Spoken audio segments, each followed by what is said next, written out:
Hello दोस्तों, नमस्ते। जय माता दी। दोस्तों कैसे हैं आप सब? आशा करती हूँ कि आप ठीक हैं दोस्तों। तो दोस्तों हमें छोटा सा बहुत ही प्यारा कारवा नाच गीत लेकर आए हैं और कैसा लगेगा कमेंट करके आप जरूर बताइएगा। और बहुत ही धमाकेदार कारवा नाच गीत है, बहुत ही धमाकेदार है और बहुत ही सुना है। सुनिएगा, शुरुआत देखिएगा।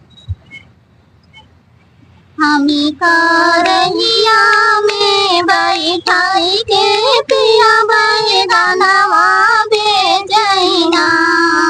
हम कारहिया में बैठाई के पिया बैगनवा बेचैना। पिया बैगनवा बेचैना, पिया बैगनवा बेचैना। हम कारहिया में बैठाई के पिया बैगनवा बेचैना। हम कारहिया में बैठाई के पिया बैगनवा बेचैना।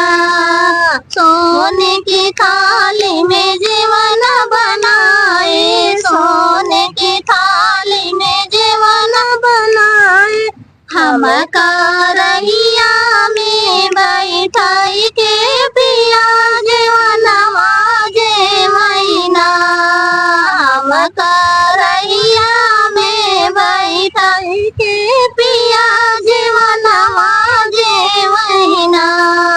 हम कारहिया में बैठाई के पिया बैगनवा बेचैना। हम कारहिया में बैठाई के पिया बैगनवा बेचैना। पिया बैगनवा बेचैना, पिया बैगनवा बेचैना। हम कारहिया में बैठाई के पिया बैगनवा बेचैना। जजरी गेरुआ गंगा जल पानी, जजरी गेरुआ गंगा जल पानी। हम कारहिया में बैठाई के पिया गेरुआ गोटाइना। हम कारहिया में बैठाई के पिया गेरुआ गोटाइना। हम कारहिया में बैठाई के पिया बैगनवा बेचैना।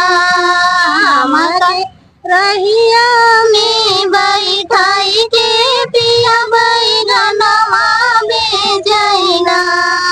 पिया बैगनवा बेचैना, पिया बैगनवा बेचैना।